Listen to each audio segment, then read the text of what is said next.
6 months ago, our 7 high potential kids signed their first contracts, so it's probably a bit early for transfers in this episode. Today, what we're looking for is playing time, development, and are any bigger clubs sniffing around for a move? All right, my friends, as you can see, it's December 31st of the first year, so we're just 6 months into the future. I don't really have a method of going about each player. I think we'll start with Gregory Bros first, because he went last time.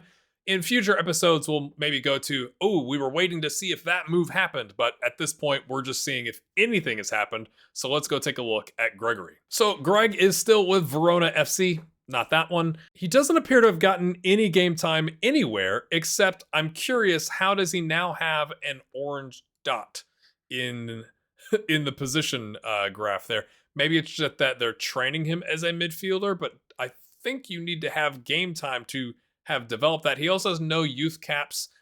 It says he's Czech. That's a difference, right? Interesting. Yeah, I just checked the first episode. He was definitely American, right? The second nationality of Czech, and now it's switched. It doesn't say that he's like declared or played for any of the places that he's eligible for. But that's kind of interesting. I was kind of checked. You can't see the form.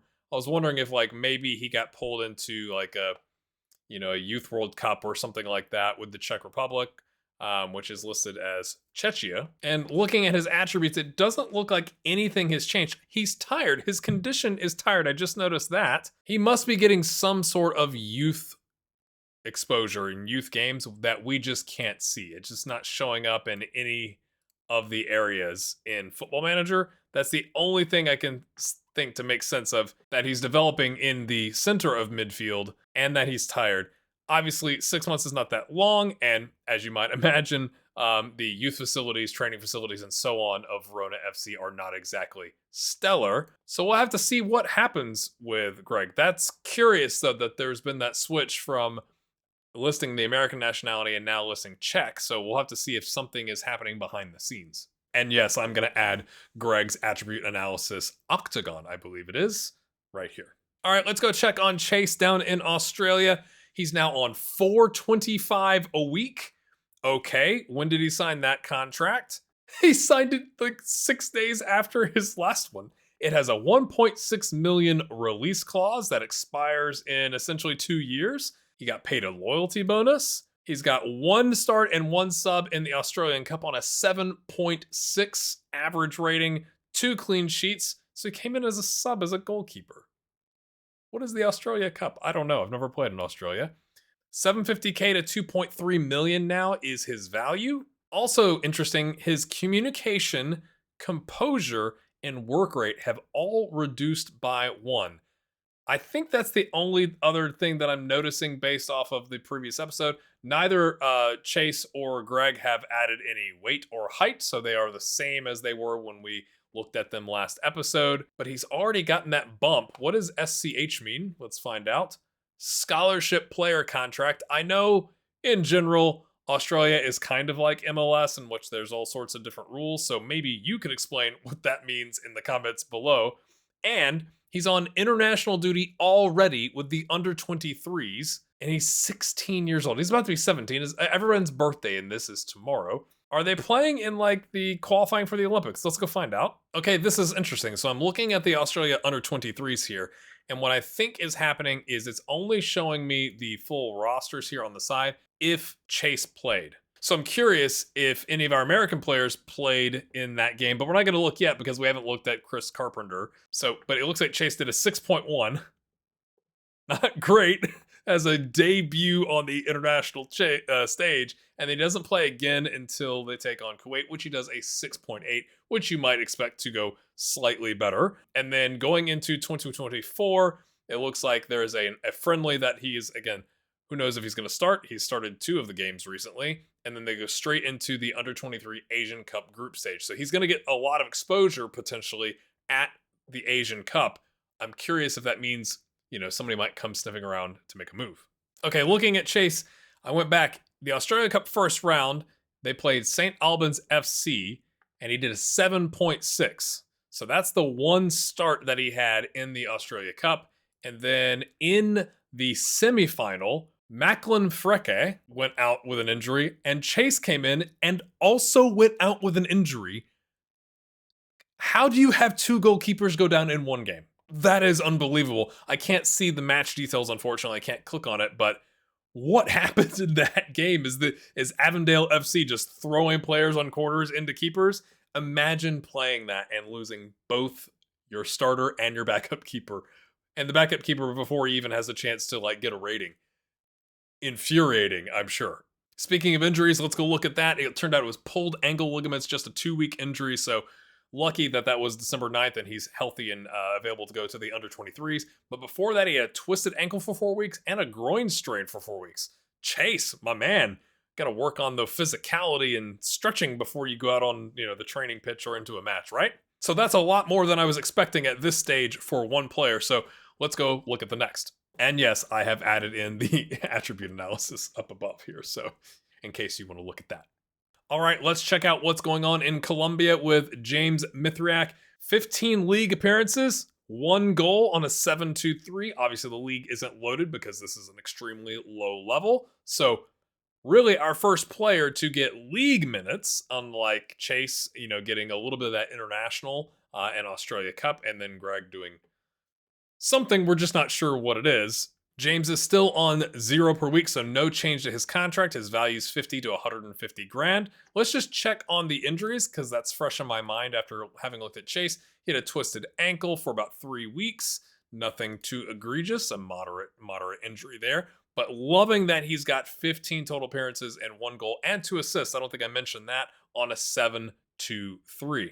And just like with Chase, we're seeing some attributes actually dropping, despite, in James's case, getting 15 appearances at the league level. Do you think that's because the training facilities at the club just can't keep up with the potential of the player? Let me know in the comments. But as you can see here, his crossing has gone from a 7 to a 6. His long shots has gone from a 10 to a 9. His long throws have gone down from a 6 to a 5. His decisions have decreased 1 as well, from 12 to 11. Leadership, teamwork, and vision all down by 1.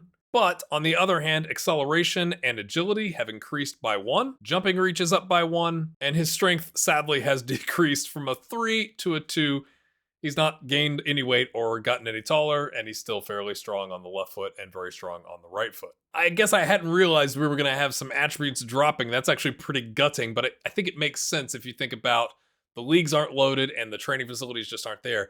I think all that means really for us in this experiment is we're hoping these players start moving, maybe not at the year mark, but maybe a year and a half in or something like that. Next up is CDB, our Swedish midfielder. I've taken a look at the attributes. Nothing has changed, which is, I guess, a good thing, because that means at least the club is able to keep his attributes from completely melting. The value has gone down from it was 900,000 at the low end and 2.7 million at the top end. He's not done anything from a contract standpoint. Still on €3 a week. It's the original contract he was on when we generated him. Still says youth up there. Doesn't appear to have gotten any game time. I'm curious that since this is here, if that means he made the bench. But now it's over, essentially over 2 seasons, because of in Sweden where the calendar is a January to December type calendar for the schedule. Now he does have the orange dot there showing that he's developing as a defensive midfielder as well.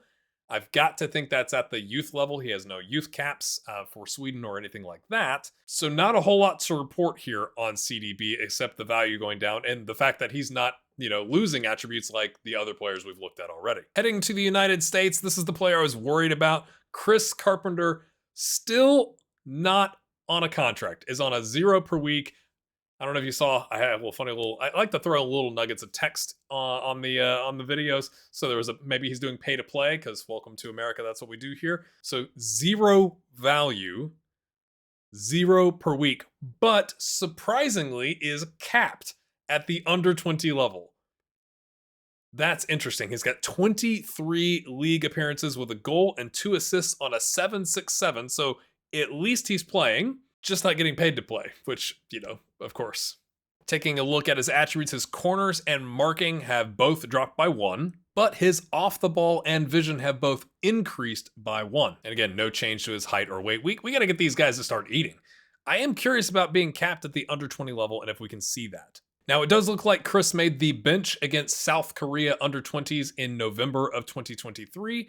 He is listed here, he just did not make it into the game. But in the second game of that window against Trinidad and Tobago, he did get the start and looks like he went the full 90 on a 7.2. He also created 2 clear-cut chances. There were 2 other players that each created 1, but maybe that's enough to get somebody's attention when you're on the international stage. Oh my gosh, I promise I did not change this in the editor. How perfect is this? Alexi Lalas is the under 20 head coach.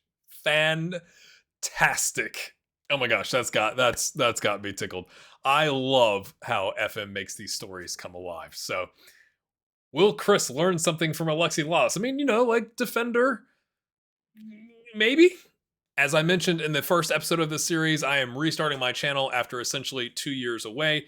So if you're enjoying this content, a like, a subscribe, or a comment really does help the algorithm realize that this is a live, vibrant channel, and hopefully we'll send more people here in the future.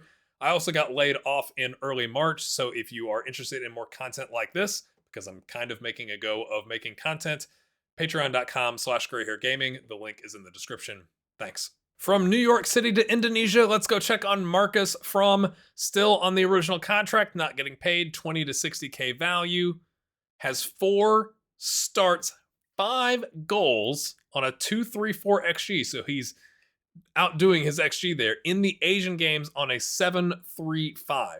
So that looks like his value has dropped 2 grand on the low end and 5 grand on the top end. I know it may not mean much at this stage. We're only 6 months in. But again, original contract, no changes there. Taking a look at the injuries, has a twisted ankle for 3 weeks. Nothing major there. I'm curious about the Asian games. So let's go investigate that. Okay, I think I found it. So it's at the under 23 level. He did play in under 23 international. I guess these are friendlies because they're in purple. It doesn't say friendly. Against India on a 6.9. This is in August, and then 4 days later, he did a 6.7. So his first debut games at the international level for the under 23s. Also, lots of players with yellow cards and getting injured. Interesting. Then Ajade, Group E. I guess this is another way of calling it the Asian Games. Nepal under 23s, he does a 7.5. Doesn't score, but is obviously participating there, doing well. Against Kuwait, he does a 7.4 and nets a brace. Lovely. 6 minute too is the first goal, and then the 52nd minute. Vietnam, a 7.5 again with another brace. 11th minute and 38th minute. And then in the second round, they lose 2-1, but he scored in the 12th minute and then goes out with an injury. So that's kind of gutting because maybe, Indonesia was counting on Marcus as if you look at the ratings on some of the other players, not doing so hot. They're like, Marcus is going to carry us, but instead he goes down injured and they get knocked out by Thailand. And that makes sense going back to the injuries, the moderate in-match versus Thailand under 23s. So he went out in the middle of the game. I'm caught up now. Now the real question is, you score 5 goals in 4 under 23 international matches. You go out injured in the 4th one, so you didn't even play the full time. You could have scored more goals. Do you think he stays with Matra, or is this one of our first players that could make a move? And when are these guys going to start gaining weight? We got to start feeding them some more. I mean, I know 16 and a half, right? But they're about to turn 17. It's time, boys. Let's get you some food. Last but not least, it's Gustav Farkas, and I'm a bit worried, my friends. The good news is no changes on the attributes. Looks to be exactly the same. He's got the 15 on the heading and the marking and the tackling. Good physical attributes. No changes there. His value is down a little bit. I want to say it was 125 to 325 or something like that. Still not getting paid, but has no season stats. Now, okay, I'm not sure about the Hungarian league. I was kind of hoping it would have been, I figured it was the European calendar, but I was hoping it might have been it's because it's in the beginning of the next season. So he has not played at all. He has nothing to report, nothing to share. That is a bit concerning. His contract is going to be done in 2.5 years. So I'm not saying we want to wait that long, but at least it's showing that it would end and he could get picked up by somebody else. But aside from that, nothing going on with Gustav, which is, man, that's a bummer. I'll need to go back and look, but his long-term plans do say aims to be in the current first team in the coming years, which you would hope would be now, but we'll just have to see how that pans out. Yeah, some of the players say it, some of them don't. But I think that's where we're going to wrap it up. I'm going to, again, go back to stack them by transfer value for you, so you can take a look at that and pause it if you want.